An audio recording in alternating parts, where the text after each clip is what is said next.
Welcome, everyone, to episode number 4 of The Visitor. Tonight's guest is Craig Huston, good friend, podcast co host, all around great researcher, and co founder of This Uncanny Media Network. Ladies and gentlemen, I give to you Mr. Craig. Craig, how are we doing tonight? Great, great. I'm glad to be here. This is a bit of a different experience, I think, for me. Something new that you're doing here. I'm looking forward to it. So let's get right to it. We've known each other for quite a long time. And we've talked kind of extensively back and forth about our different belief systems, our different concepts of faith. But for the people that don't know, tell them a little bit about yourself and a little bit about your faith as well. Well, there's a lot to tell, but I'm going to stick to not getting too far afield on it. I've been I've been a lot of things. I've been a musician for a long time, 26 years. I have been in the radio business since 2015. Um, and I come from a lonely little part of Pennsylvania, right on the border between PA and Ohio, farm country. So I still have a little bit of kind of country stodginess about me with things. I don't adapt very well to new stuff that comes up sometimes. So I do my best though. Um, we of course have known each other for at least 12 years, maybe a little bit longer, because we knew each other a little bit before my daughter was born, and she's 10 now. Yeah. It's hard to judge because time is what it is, and when you get to be our age, just it slips away and you have no idea. Um, but that's not a joke either. I'm just saying because that happens to us. It does. Um, as for and faith is kind of an interesting word for it because I know a lot of people who, after I've explained it to them, would probably tell me, "Oh, so you're an atheist?" No, and I've told you this before. We've talked about it before, but Yes. but to get really in depth with it, faith is a thing that people have, I think, regardless necessarily of religion and spirituality, because you have to have it. You have to have faith that some things work correctly, that some things do what they need to do. There's so much technology out right now that you kind of have faith that all of it is going to do the way that it's supposed to if you don't understand how some of it works. Um, when I was a kid, the internet was new, CDs were still new, um, MP3s were invented while I was a kid, and all of these different things, all of these advances. And a lot of times you didn't know how that stuff came about, how it worked, what it did. You just kind of had to take it on faith. And a lot of people are faithful without knowing it. And I like to be conscious of the fact that I'm a faithful person. I have faith in concepts. I have faith in different ideas, and I assume that they work. And if something doesn't work, then I adjust and I remain faithful to the core beliefs that I have in different things. I don't follow an individual deity of any kind. I have kind of a complicated relationship with the concept of the divine, being a scientific minded person, but also a person who's open to the fact that I don't know everything, which might take some people by surprise who know me. They might be like, "Oh, you're admitting that you don't know everything," because I come off like that kind of a person. But I try to stay open to the fact that there could be divinity in the universe and that perhaps I just haven't experienced it in a way that resonates with me, or maybe I've experienced it in a way that I'm ignorant of, which is always possible. And I think that happens with people a lot. It's a pretty broad brush, though. I believe in I believe in not necessarily ideals, but in concepts that make sense. I believe that you in comparison to things like the Ten Commandments, which are set laws, I believe in more fluid examples of things where if you're talking about something like thou shalt not kill, well, that makes sense because if you kill somebody, that's taking somebody out of the world, that's taking energy out of the world, that's changing the dynamic of the world around you. It's causing problems for more than just you, that person, all their connections that they know, all the job that they have, all these different things. So to me, a lot of that boils down to more common sense. And so a lot of my outlooks on these things are based around, well, that makes sense. So of course we should do that. Or that doesn't make sense. So of course we shouldn't do that. But it does tend to be a little fluid over time, depending. Like I said, I'm open to new ideas and I'm constantly kind of tinkering and adjusting my thought patterns depending on what I learn or what comes along because life isn't always the same every single day. Now, there's a couple things I want to touch on because you just said a whole bunch of things That's in true. such a span of time that I'm going to have to, go through it. Um, First thing I want to say is, though we have differing views of faith and the divine, our friendship has always been a solid friendship in terms of dealing with those things where most people wouldn't be able to have friends that had a more um, I don't want to use the word liberal. I feel like it's overused, but a more relaxed viewpoint on things. Obviously the Ten Commandments. Um, that's just if you want a society to behave, these are probably the things that you shouldn't do to lead you into creating a bad society. And the one thing that I think that excuse me, people don't understand is the concept of okay, so here is these laws, right? They stick to them in a staunch like manner, and they don't understand why these kinds of things shouldn't happen. Don't ogle another man's wife. It's another one. You know what I mean? And these are all rules that make sense in a society. People look at the Ten Commandments like they're this high order of rules and laws. And in a sense, they are. But at the same time, we have to understand why those are in place when we look at our society. Because there's still basic concepts and ideas that, although we don't live in that time frame anymore, we live in the here and now. But people barely and rarely change as a cognitive whole. And I think that that's something we need to put forth more when we're talking about faith is we have to put it to the situations. Another good point you made is, I have faith that when I hit that light switch, when I leave this room, the light will go off. Okay. Because Mm, that's how it's supposed to work. Or if somebody calls, hello, how are you doing? I expect the call to go through. And I think also, too, we take that kind of for granted, and I think that might be why it's hard for some people to have faith, but people have faith. You know, an atheist or an agnostic or a Muslim or whoever, if they're paying a bill online, they want to make sure that bill gets paid. They have faith that their money is going to be transacted properly to pay that. So I think we all have faith. mm, It's just the levels that we have. Now we've talked before, and you have went to church, if I'm not mhm, mistaken. mhm. A few Tell us churches. about tell us about your experience at church, either good Uh, or bad. That's fine. I remember, and the first church that well, technically was the second, but we didn't really go to the first one. I pointed out actually because we went on a trip. We went on a trip. What was last year? Yeah, 2024. Um, Out to where I came from and where I grew up from because I felt it was important to me that you see these things. Which is interesting because part of that reason was because of certain things that we were both struggling with. And that should have been the trip where the things came out and we patched that up. And it took a whole extra set of months before that did. So it's just Right. interesting that I had the idea in my head and then it didn't go that way. Because that's how life is. Sometimes you're just not ready. But the church at the end of my parents' road, um, I remember is the first church I went to, but we didn't attend services there. We would go to events there.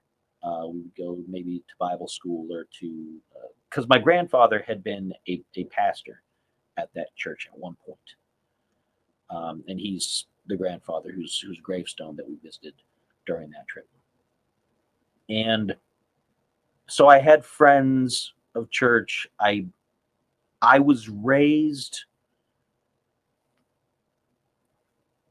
I don't want to just say raised Christian because there's all the denominations and things, but we changed denominations a few times for various reasons. And I guess I'll go into all that because a lot of it does make sense and how it shaped why I look at the things that I do the way that I do. So hopefully you're ready for another extended monologue here.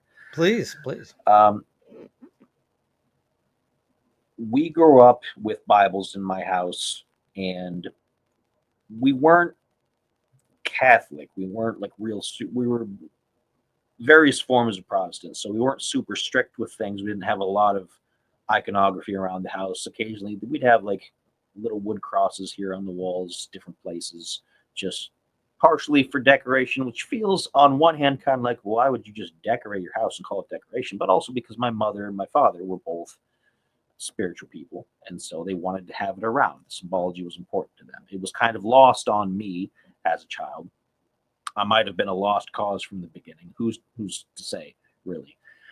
But they tried to instill a daily set of values, of religious values. We would pray before all of our meals. When we were old enough to pray on our own, then we would have to take turns at dinner, like, hey, it's your turn. You need to pray for the meal. Um, which kind of started me on a path of, well, if I have to do something, I don't want to do something because I was that kind of a child. And that's probably a big part of it. Anything that tells me you have to do this, it slowly began to be a thing with me and still is today that no, I don't. Which is to my detriment. It is a character flaw because there are things in life that you have to do. So, but this was part of my religious development. And the first church that I remember us actually going to regularly every Sunday was that little church that took us forever to find on that trip.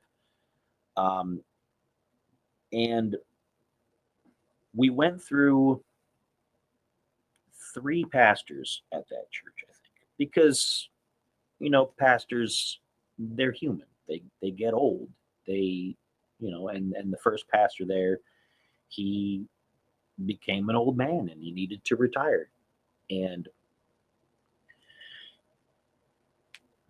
I have a lot of fond memories of things from that church that are less religious and more just of being there with people that were friends of mine that we would get together on Easter Sunday for Easter Sunday breakfast after services. There was big breakfast, bacon and eggs and everything cooked by members of the church. There was the Easter egg hunts. We had um, breakfast with Santa or dinner with Santa or whatever it was. And he'd show up in the basement of the church, which is also another weird thing because some churches are like, well, you can't have Jesus and Santa because it's, you're mixing the message. But things were a little bit more open there. The We didn't have praise songs there, and I don't know like if people know the difference necessarily, but we had hymns and only hymns, and everything was very slow.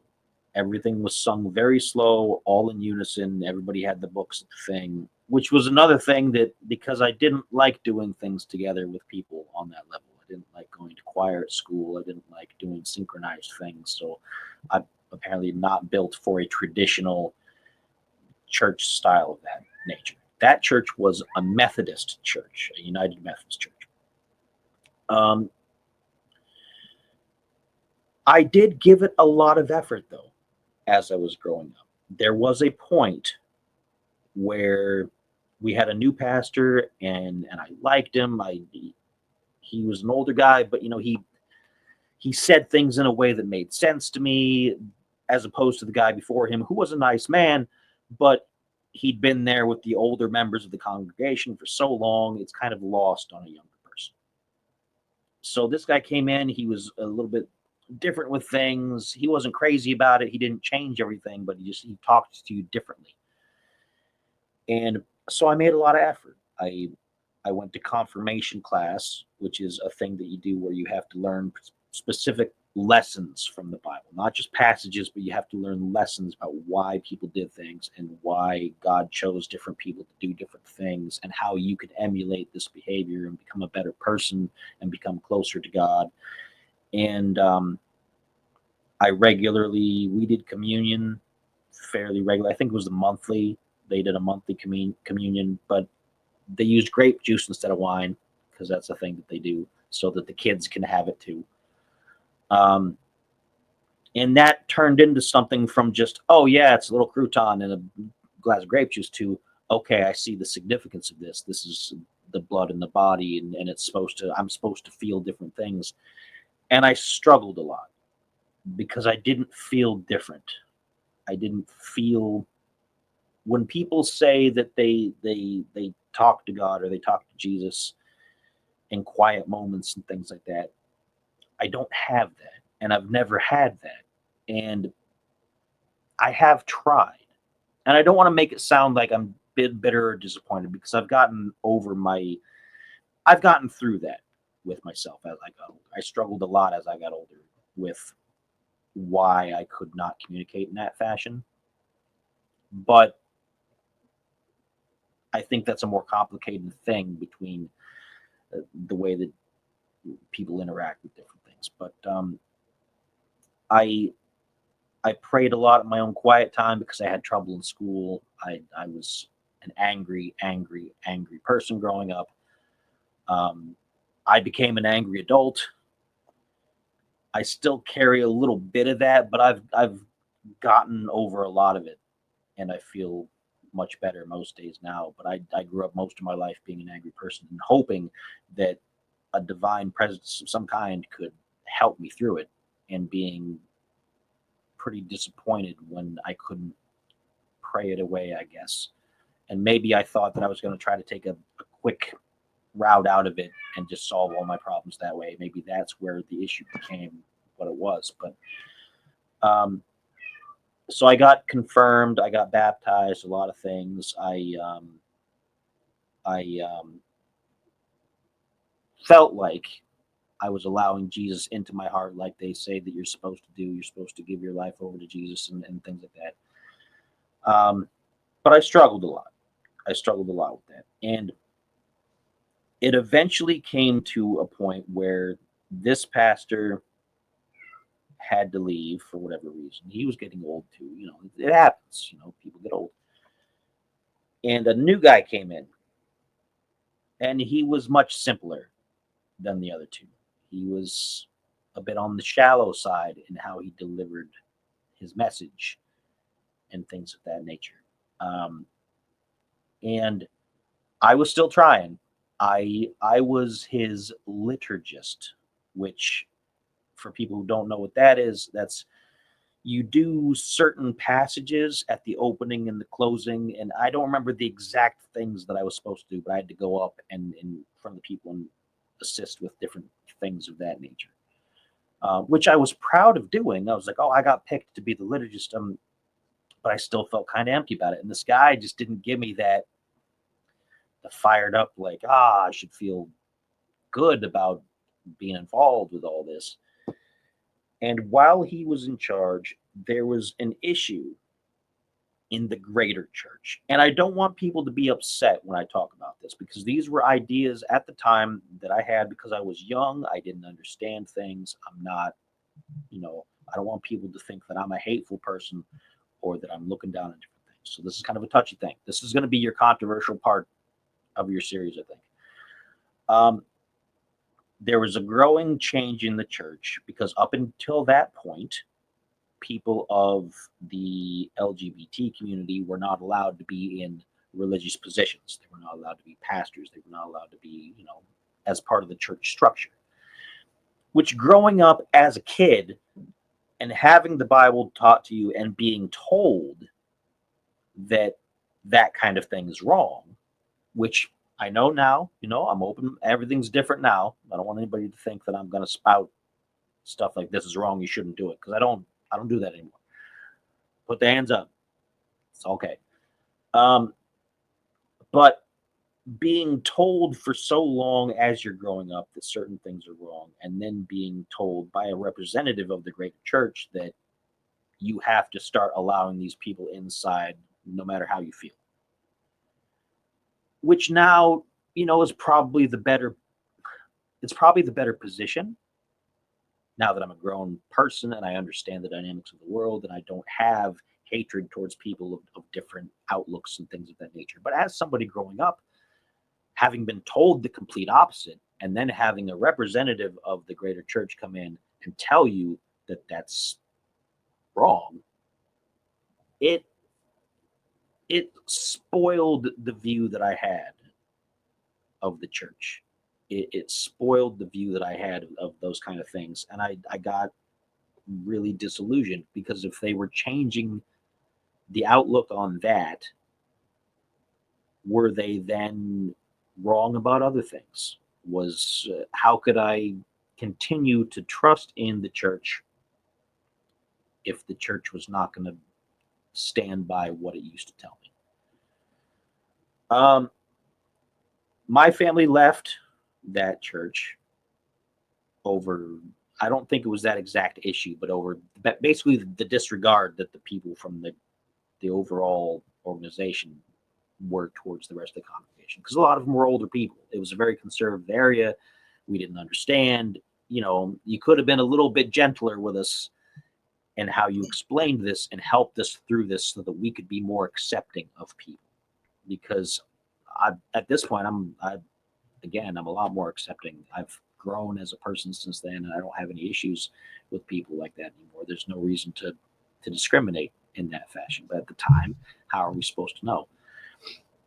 So we left that and we went to a Baptist church, which was a big difference, It's a very big difference. because you go from the hymns, Yep. solid, stolid, nobody moves, everybody says all the lines together, to the hands in the air and people are Yep. moving and the praise songs and everything. And it was a big difference. And my parents, I believe, still go to that church. They still go to that church. So it has been successful for them and for other members of my family. Um, Over the next few years, I just kind of fell off all of that. I got real bitter. I got real angry. I just got, I felt like it was a con. I felt like it was just something put on, and that didn't matter where we go, that they were just going to tell you what they wanted you to know and what they wanted you to feel like and everything. There were good people there, though. I knew people there who I went to school with, and the pastor there was a really good guy. He and my parents had been talking, and they arranged for us to kind of have different little hangout sessions. We play board games, or we do different things. Or he was a big fan of Microsoft Flight Simulator, so he'd show me how far along he was in getting his airplane certification and things. And we would talk about stuff. We would talk about the church and how we felt about things, because it was, my parents were trying to get me over being so angry about things. It was a good attempt. It made a little bit of progress because I respected the guy. He was trying his best and he was sincere. Um, Eventually, I got old enough to the point where I was like, no, I'm not going anymore. And they would all go to church and I would just stay home. And because they were tired of arguing with me about it, about getting me up and making sure I went. So they just gave up on that and I gave up on it. And there's more after, but I've said an awful lot again in a few minutes. So I'm going to give you the chance to, if you have some questions about that whole period or some commentary before I launch into the next section of my belief development, because it is a lot. It is. It is a But lot. that So, that's what we're here for. We're here to understand people better. I guess the one thing that well, a couple things. First off, I understand the whole Baptist ideology because that's what I was put into, Southern Baptist. mm, So it was like fire and brimstone, shaking of the fist, and For me, it was seeing the hypocrisy in the church itself. Um, but I never thought it was a sham because I would read the Bible when I was there. Like I still do this to this day. If anybody ever says, "Hey, do you want to go to church?" I'm down to go to church with you. Yes, I but still why? have, not to throw you off, but I No, no, still no. have the Bible that I got from my confirmation class from the previous church. I still have it. It's my when I need to check the Bible for something, it's the one I go to. It's old, it's dog-eared, it's Yeah, worn of out, course. but I'm still glad I have it, despite the fact that I'm not a firm believer in the belief system. But I'm still glad I have it, and I still am going to keep it around. And that's the thing too. And we'll get into that. Um, I would just read. So they'd be all singing. I'm not a singing type. So I very much empathize with you about not wanting to sing because I never wanted to sing either. I was always more interested in the intelligent aspect of what was in this book. Here is a book that people used to live their entire lives with.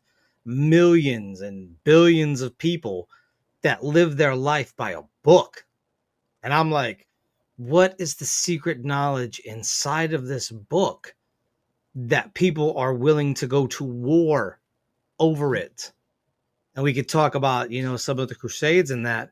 But to me, it was just the information inside. And then once you really start going into it, as I did later on in life, because much like you get to a point where you see the hypocrisy and you're like, well, if you can't control your children, why are you getting on us? Or not us, I should say, but like everybody at the church. And you also notice a lot of people talk about each other all the time. It's for a place that shouldn't be gossiping. There's a lot of gossip, and so there was a multitude of things that kind of threw me out of that. But I never had a point where I didn't believe. I always knew it was there, but I realized that the institution that was built on top of it was, is, and will always be a corrupt one because absolute power corrupts absolutely, especially when you deal with religious power. And something else I wanted to say too, we both grow as people, and there's certain communities of people that you accept them for people. They're people. We're all Mm. people. We're doing a people thing. Life is hard enough. I don't have time to worry about your life when I can't even worry about my own life sometimes. You know what I Mhm. mean? So it's like, but I understand from your point of view of, okay, you for years said this isn't cool. So now you're sort of backpedaling once again in a book that people live their lives by. Uh, And you're saying, well, now this. I understand where that came from. That'd be like them coming and say, okay, hey, you guys can do a little bit of crime, but don't do too much crime. The yeah. same kind of concept. Not that anything is criminal, but what I'm saying is it's that kind of concept of we've been telling you this hasn't been good for years, but now it's okay that we do that. It's the Mhm. concept, and not even it's the principle of the matter. It's Yep. saying, okay, y'all fought against it, now you're letting it in. What else? What else are you not telling us? What else are you Mhm. withholding from us? And so I get your trepidation about wanting to involve yourself in that situation. I understand this because I too had the same thing. It's like you tell us not to do this, but you're doing the same thing that we're not supposed to be doing during the week. You're still doing it. Mhm. Um, and something else that didn't sit right with me either is in Baptist churches they believe in what's known as saving souls. You go and save souls when you don't do any of that. That's God's thing, not your thing. He might use you as an instrument to enact that situation, but you were by no means to take any sort of pride in that at all. You need to be thankful that God has allowed you to do that. And I think that's there was just so many things for me that were red flag behavior. Mhm. So between that, you go to two different churches. So you're Methodist one, and then you're like, hey, you know what? I can't. We can't. It's just we can't. You move to a Baptist where, like you said, the praises, the I don't know if you had a shouter. We had a shouter that would yell at us. That was hilarious. We didn't Um, have like the you better do this or you're going to yeah, hell. we, I, we got A that a very couple times. positive. It was a positive, like, but it was forceful. It was forcefully positive.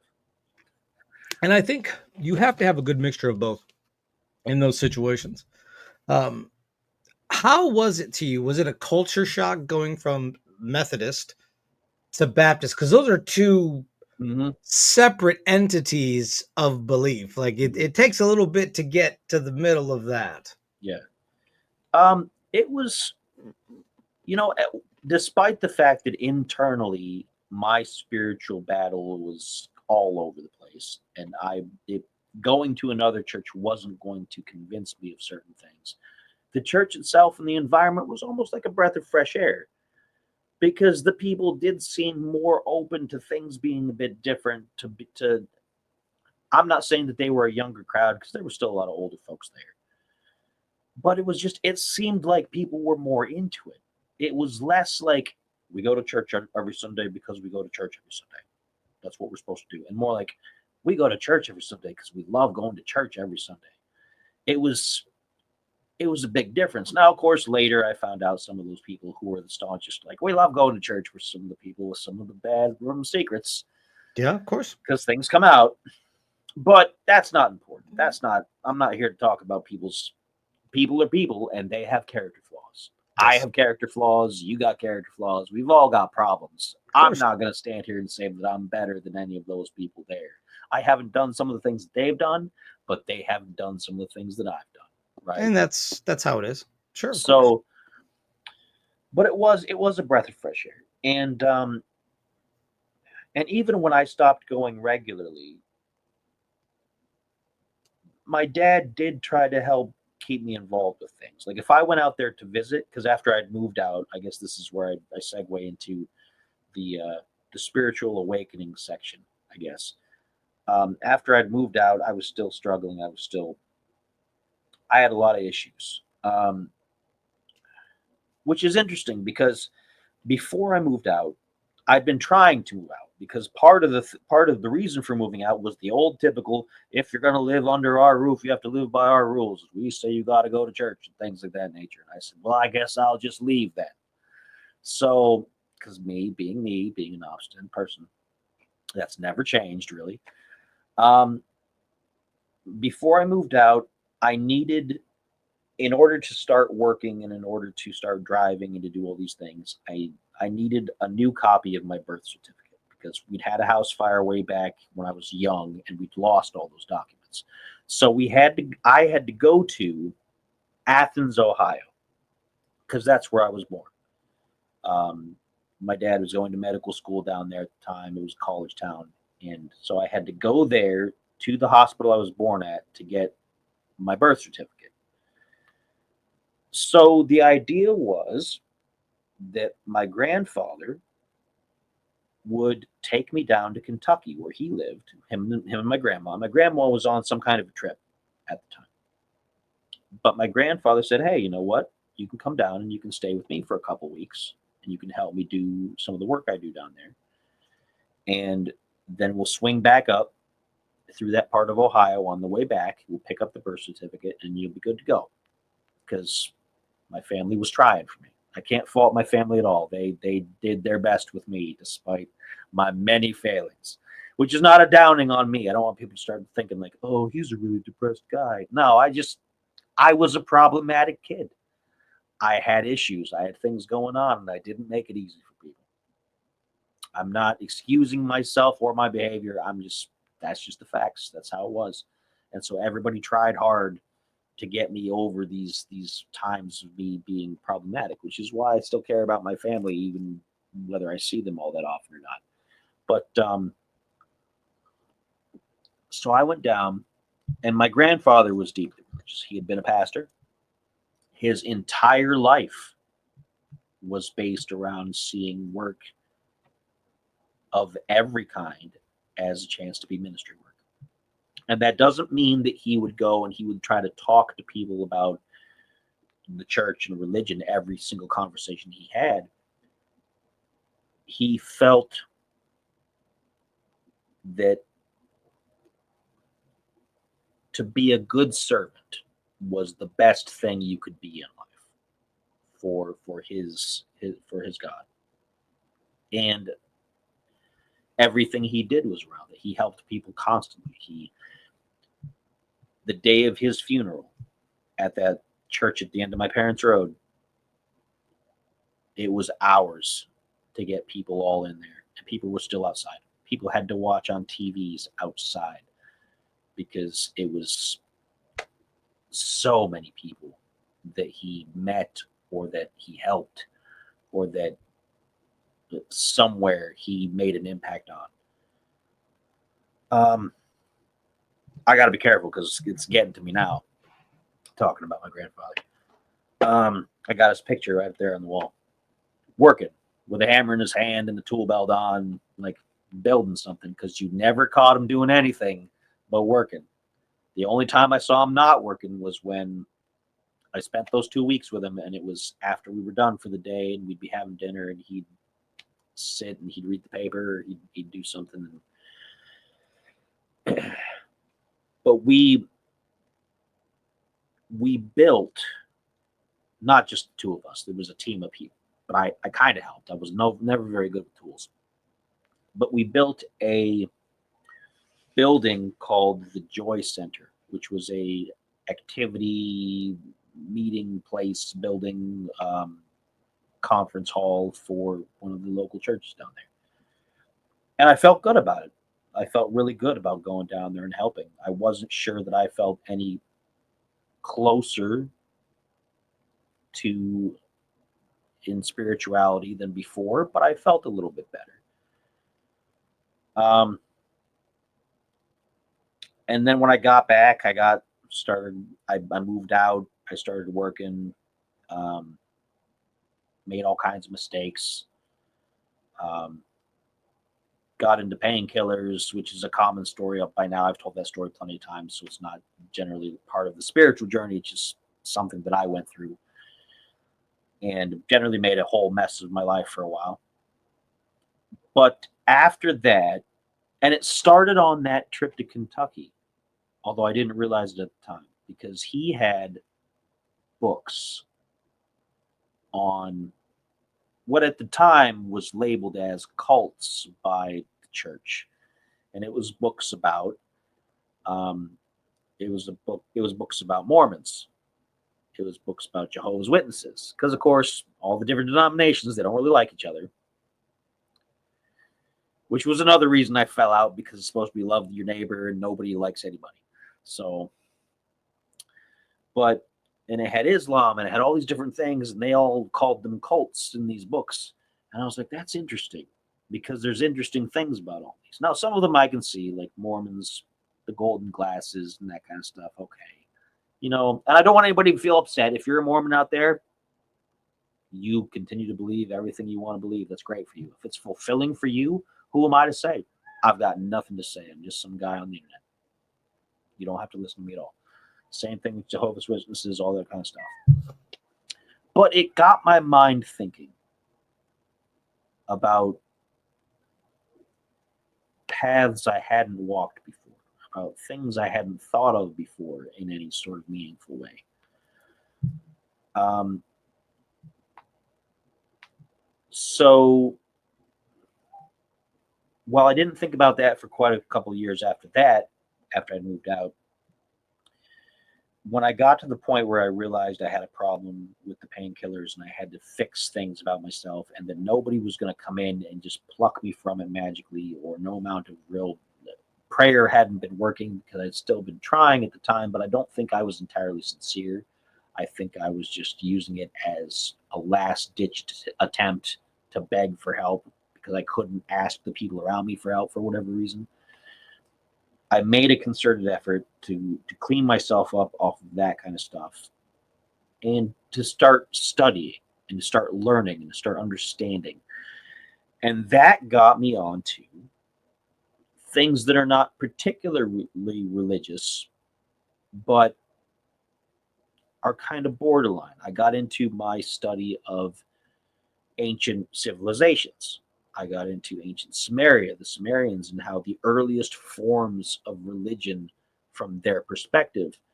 Um, I looked at I looked at a lot of things. I looked at Eastern religions. I looked at Taoism and Shinto, and I went through so many online articles. Um, sacredtexts.com, if it still exists, I think so. Yeah. was a massive resource. Oh, Like it's all these fantastic. free things that I was just like, oh my goodness, where has this been all my life? Yeah. And that eventually led me to left hand path philosophy, which is a whole other thing that this is going to be another spot where I'm going to break at Okay. because that's a whole other giant chunk. And this was a chunk. So I'm going to try to keep this all manageable so everybody can follow along and so that I'm not just like rambling stream of consciousness kind of stuff because that's again, like I said, a whole other thing. And that's the zone where I've mostly stayed. But we'll get to that.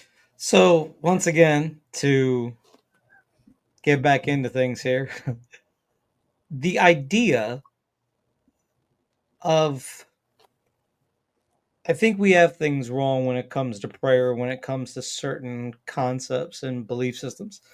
Um, it's about taking that first step.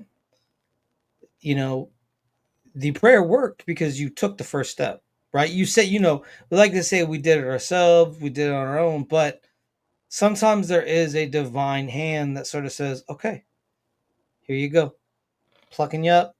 And in my situation of certain things, I got plucked out of a bad situation. At the time, we think this isn't this isn't how it's supposed to be. This isn't how things work.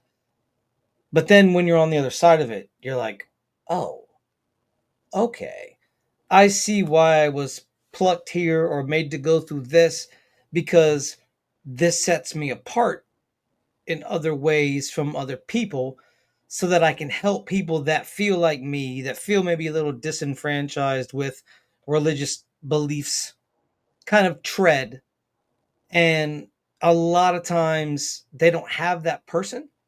They just have somebody, screaming about God and the devil in their face and screaming about, Allah in their face, just stuff like that. It's a very major, like, you get hit. If you're in certain areas, you're just going to get hit. You're going to get inundated by religion. There's nobody saying, hey, you know what? I know you feel like this. I felt like this too. And I feel like you have that, right? Because I know we're going to get into, I know this stuff as well.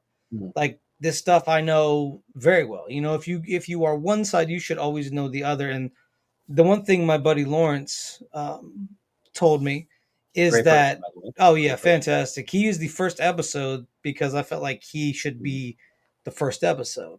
Um, we've talked ad nauseum about some of the stuff I've got back here, and I have books on different religions: Islam, Hinduism, Shintoism, all the isms, the Mhm. Zoroastrianisms, all of them, because I feel like it's good to know. Like me personally, I'm a universalist, not a Unitarian universalist. I'll just make this plain. Universalism is the concept of everybody going back to the creator, to the Elohim, that eternal punishment does not exist. And so I know a lot of people probably might turn this off after that and say, well, how can you believe that? And we can have that conversation a whole another time. Um, but to me, it's not about me telling you how to believe. You have to come to God on your own path. I cannot walk that for you. And so I look at that as a whole. Now, if people ask me, hey, will you talk about God to other people? Of course, I've done it before. I tell people what I believe, and it's on them if they want to know more or they don't want to know anything else about it. And that's okay with me. I'm okay with that because I'm not God. I don't have that power. He has that power. So I give it to him. It's not on me. Now, if somebody hears my words and says, "Hey," somebody's watching and say, "Hey, I would like to know about Jesus Christ and what was done and how it was done," by all means, I would love to sit down and have that conversation. But me force converting people to believe as I do is wrong. It's not a good thing to do because all you're doing is breeding hatred for that. And I saw it. I saw the contempt in the church that other people had for other people.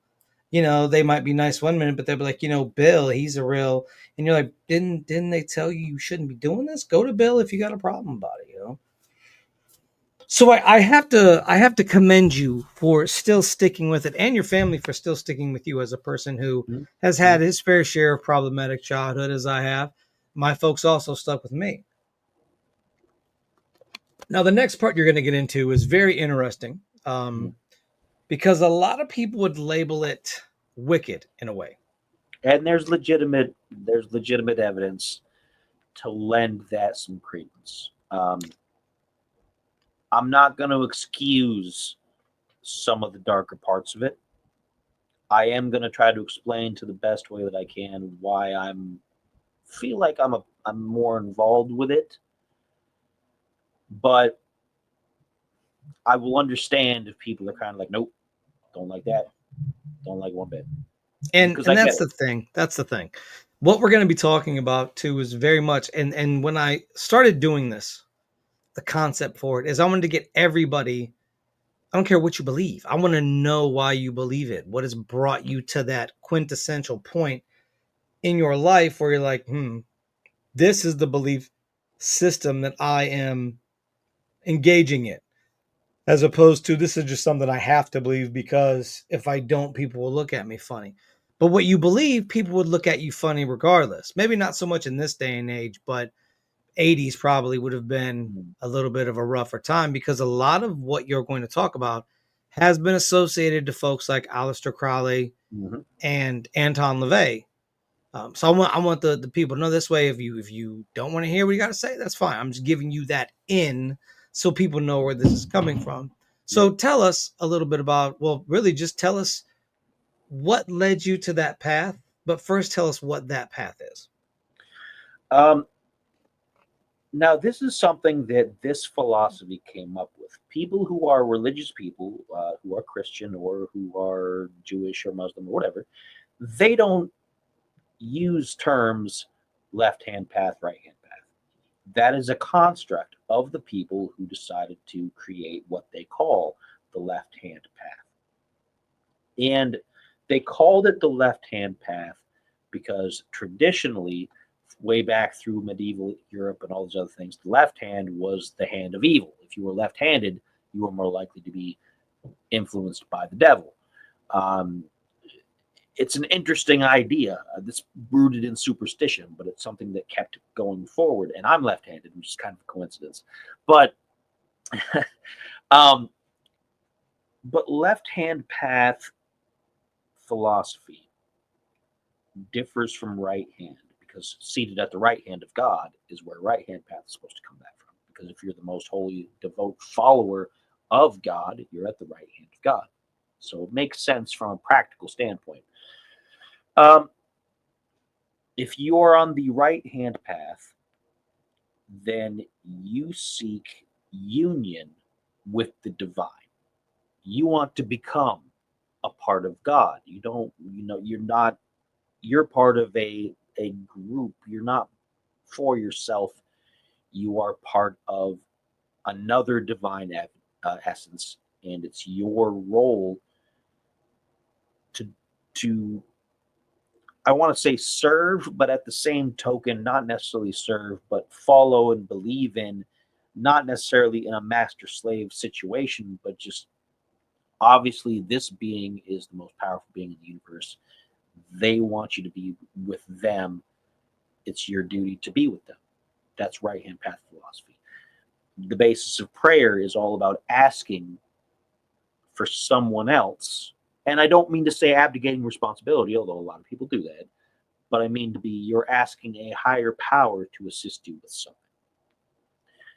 Left hand path philosophy instead says you are the divine essence as an individual.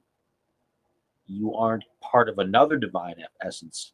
Every individual is their own divine essence, and you have to do things on your own in order to accomplish what you need to accomplish, in order to accomplish spiritual awakening and that kind of thing, which can go a lot of different ways. Because, and this is why I'm not a Satanist. I know people are going to be like, "Oh, he's talking about Satanism." There's even two different forms of that. There's the people who believe that, "Oh, I'm a Satanist, so I believe in the devil and I do the devil's work." Those are low hanging fruit. Okay. That's kind of like, that's kind of silly, you know? And if you're out there and you're that kind of a person and you're upset that I said that, I'm not deliberately trying to make you upset. I'm just, that's an easy road to easy cop out. Like, oh, I do what I do because the devil tells me so. Okay, whatever. That doesn't show a whole lot of mental fortitude. It doesn't mean you're not smart. It just means you're not putting a lot of thought into it. The Anton LaVey Satanism is a form of atheist philosophy because they emulate Satan as a concept, as a form of indulgence, as a symbol of, we're only here on this planet for a certain amount of time. We're here to make the best of it. We're not here to get hung up about all this kind of stuff. So let's do what we want to do as long as we're not messing with somebody else while we do it. Which is kind of funny because, again, you've had a lot of, he went on to have parties where they would mock Catholics and they would write things to deliberately incite the Catholics and things like that. So again, you get the hypocrisy, the same kind of thing. It's both sides of the coin. Um, but you get that a lot with people who say that they're left-hand path philosophy, because since it's an internal thing focused on you as an individual, a lot of people assume that means that you automatically have to be selfish, that you're focusing on you to the exclusion of all else. But as I kept reading from different people who talked about it, who claimed to be part of that sort of, I don't want to call it a movement, but I guess that's what it was. The smarter people in that, the more open minded people from that, were more like, no, it's the fact that you have to work on yourself. Because how can you expect anyone else to respect you or to like being around you or to see you as a person of any sort of importance if you don't have yourself under control? And the idea was, rather than looking outward for a way to get yourself better, to improve yourself, why not look inward? Why not examine those parts of yourself that need the most work and just work on them? And that's a really super simplified way of doing it, but it struck me. It was kind of like, you know what? That's a great idea, because I hadn't at that point looked at myself in that way. I'd done, when I was a kid, I was angry, I was depressed, I would blame myself for things. I would blame myself rather than looking at the root cause of why I felt different ways. I would say, well, this sucks because of this. And man, if I was just a stronger person, or if I was smarter, or if I wasn't such a jerk or whatever, I would constantly be blaming myself for different things rather than looking for ways to, well, how can you stop acting this way? How can you stop doing this? How can you make yourself a more athletic or smarter or whatever person rather than just being upset about it? And it struck something. It changed something, because having struggled again with basically an opioid addiction, I had to pull myself out of that because some part of my brain couldn't bring myself to ask for help. I couldn't turn to people and say, I need help with this. I have a problem. There was something about me that I couldn't do it. So I had to fix it myself, and I did. And to this day, I know that about myself. I know that if I have a bottle of a little capsule of muscle relaxers or anything stronger than like Tylenol or ibuprofen sitting on the table in front of me, it's going to be a struggle not to take it. I've been in that situation before. When I hurt my back, I had muscle relaxers that I needed to take, and I had that struggle where you want to just take 5, 6, 7, 12 of them at once, just for whatever reason, because that's what your brain says. Yes, it'll make you feel great, and it won't, but that's what your brain tells you. And I got through it. And I got through it because that's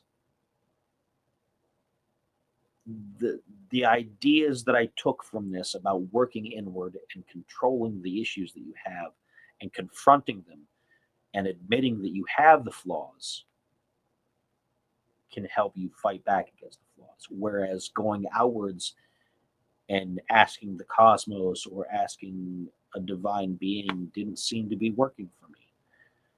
And maybe I've got it all backwards.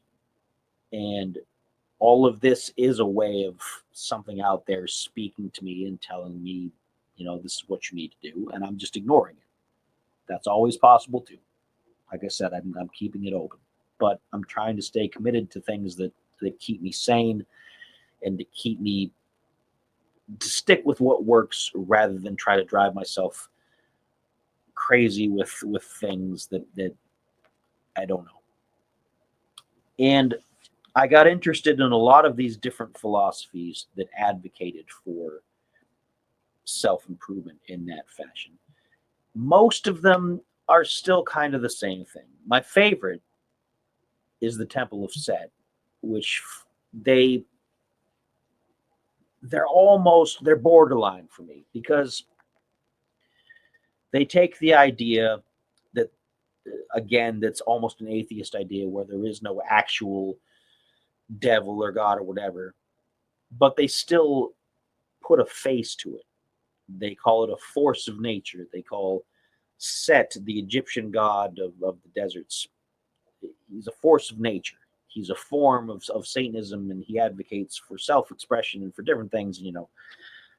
But the core stuff that they espouse is about self-improvement, about looking inward, developing qualities of yourself, confronting parts of yourself that are problematic, and trying to work towards a better version of yourself. And all of that worked far better for me than attempting to follow prayer or to follow certain restrictions or to do various other things. So I looked at a lot of stuff. I looked at Islam. I looked at Judaism. I looked at various denominations of Christianity because I thought, well, maybe I'm just not finding the right thing that gels with me. And looking outward didn't seem to work. Whereas looking inward, it did the trick for me. And over time, I've grown more and more solid in that regard, in that uh, things happen because I apply my willpower to things, and that's if it's going to work, it's going to work. If it's not going to work, okay, what can we do to make it work? Or if nothing I do is going to make the situation work, how can I go around that to still accomplish something that needs to be accomplished? How can I improve my situation without just smacking my head against the wall the same problem over and over? And I think about sometimes I think about whether what I'm doing is easier or more difficult than following a traditional religion and just attempting to open myself up again. Because it's tempting sometimes just to be, and that's the trap for me, I think. It's tempting to step back and say, you know what? No, I'm going to start casting my problems out again. I'm going to let someone else help with those, and I'm going to try to feel better because they're in somebody else's hands while I deal with the details of the day to day. But I don't think that that would fulfill me. I don't think at this point I can give my problems to somebody else. And that's not to say give them to somebody else so somebody else can solve them, but just give them to somebody else to take them off my mind for a little while. Because that's what it really is. And again, that's another revelation that I had. When you pray for things, it shouldn't be about tossing out your problems so that God or the universe or whatever can solve them for you. It's just taking a break. It's taking a breath. It's taking a moment where, man, I'm really struggling with this thing. Let me talk to something out there and just here, can you hold this for a second while I get my life in order? And while I understand that, I've gone to such a point where I'm more like, I can do this. I just have to take a break from myself, then come back to it and just revisit it. So it's it's difficult necessarily to put into words that make it seem like it's a better or worse option than something else, but it works for me and it has worked for me for quite a number of years. And as I'm sitting here today, I feel the most spiritually fulfilled that I have in my entire life. And it's not an overnight thing. It's been a journey to get here. It has been a lot of experimentation and a lot of thought and a lot of, and I still don't discount the idea that there is a god or multiple gods or whatever out there, and maybe they want to be involved in my life, and maybe it's just my ego, maybe I'm just a jerk, but I'm kind of like, no, I got this, it's okay. Maybe somebody else needs your help, you go do that. I've got it. And again, that may come out as supremely selfish and egotistical, but I'm also not going out and imposing things on other people. I'm not deliberately trying to cause harm to people. I'm not, just because I don't have, again, to circle back to things like the commandments, just because I don't have a set of strict rules to follow doesn't mean that I'm not bound by certain things. Just because I don't follow that religion doesn't mean I'm going to suddenly go out, oh, well, I don't have to follow thou shalt not kill. See you later, buddy. I Why would I do that? Makes no sense. Adultery, again, makes no sense. Stealing from somebody, I hate when people steal from me. It drives me nuts. So why am I going to do that? You know, I know how it feels to be stolen from. So it's a bad thing.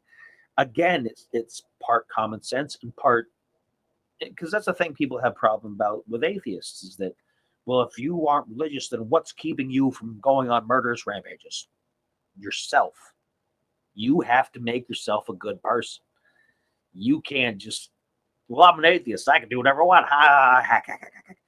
You know, it, it's like that for me. It's that I have my own code of rules that I follow that are within the bounds of common sense of not deliberately going out of my way to harm people irreparably because I don't want that to come back.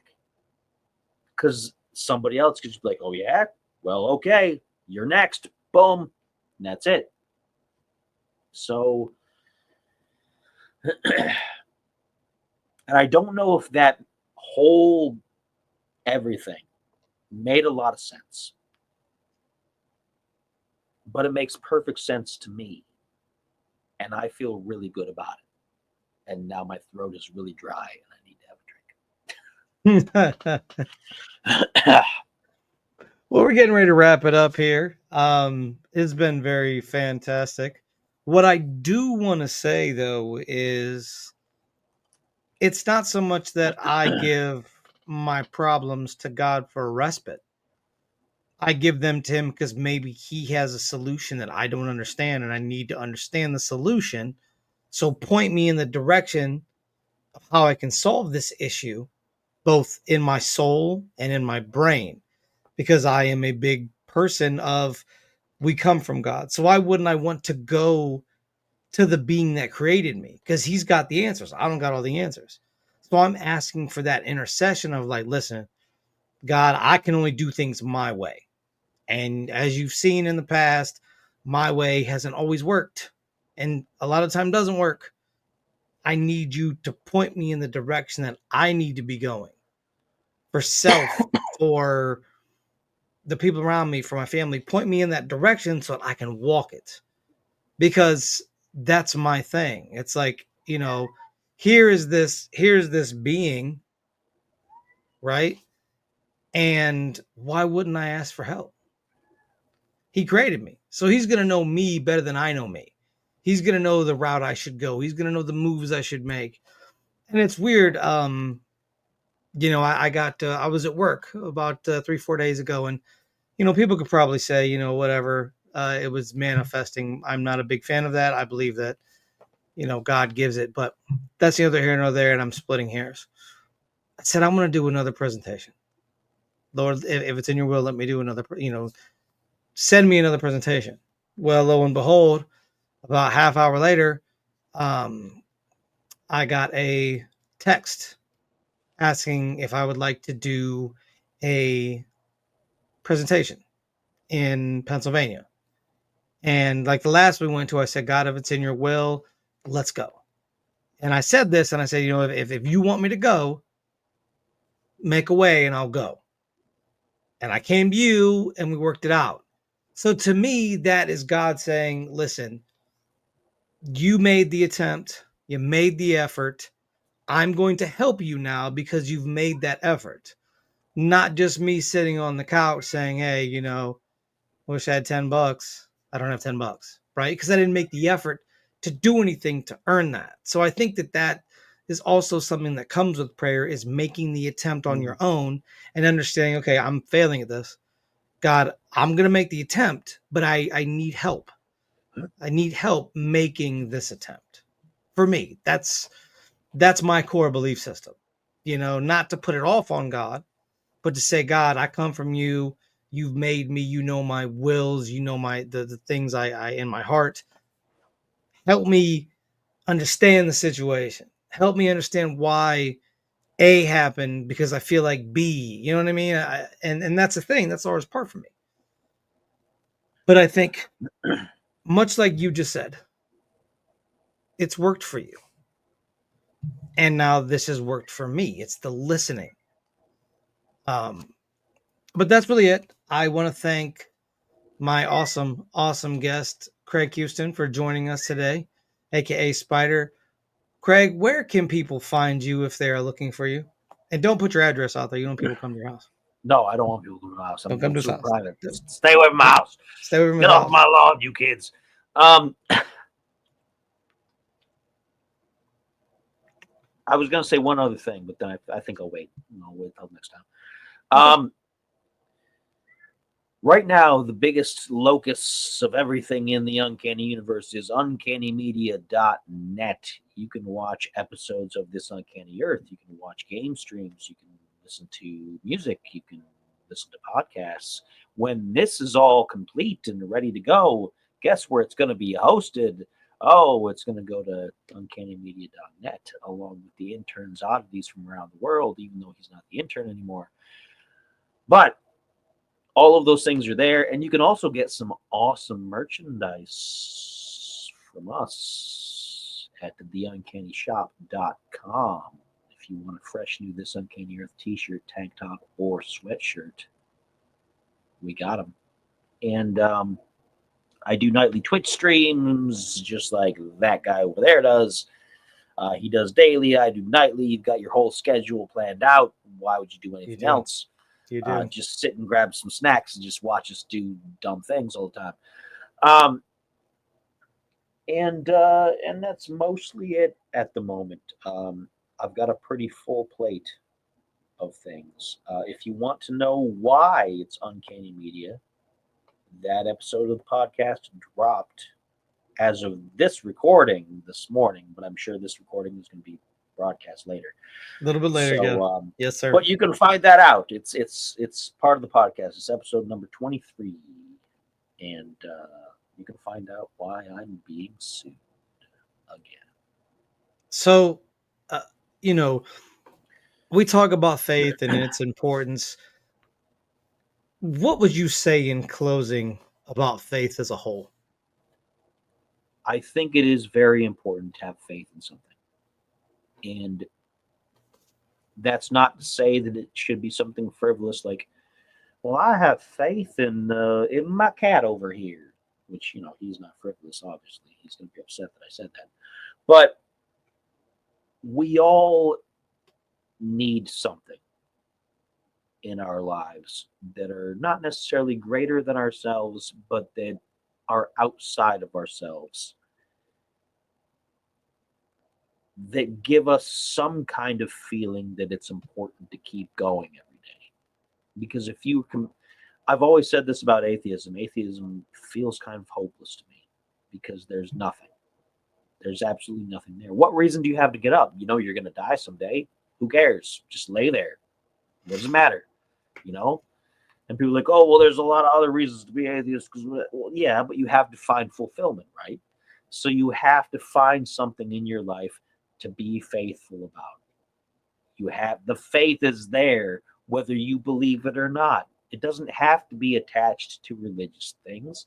It Spiritual ideas are a part of who we are, and it's a part of what keeps us. It keeps us sane. It keeps us steady. It gives us a reason to be positive about anything. If you don't have anything to be faithful about, if you don't believe in anything, then you have no reason to be here. And I think that's kind of a that's that's a really tragic way to live, to have absolutely nothing other than just today I had food. That's what I got up for today. I had a sandwich. You know, find your faith in something. It doesn't have to be going to church. It doesn't have to be looking inward and becoming the greatest version of yourself. It just has to be, you know what? I think this is a great thing and I believe in it. And I think that's the best thing you can do for your life. Find something in your life and believe in it. And believe in it with everything you have. Well, thank you, Mr. Craig Houston, for joining us for a fantastic conversation. We'll have to have another one because we could have There's probably always talked for more. another 2 hours There's on always more. start getting into the specifics of our I didn't even get upbringing. into like the actual like where I think the energy comes from and things. That's a whole other pantheon of creation myths. We Let's can get them. we can talk about that next time. Thank you, sir. This has been episode 4 of The Visitor. You can find it in a few different places, so make sure you're checking for it. And we will see you next time. Thank you, sir. Hope you have a wonderful day. And everyone out there, God bless and take care.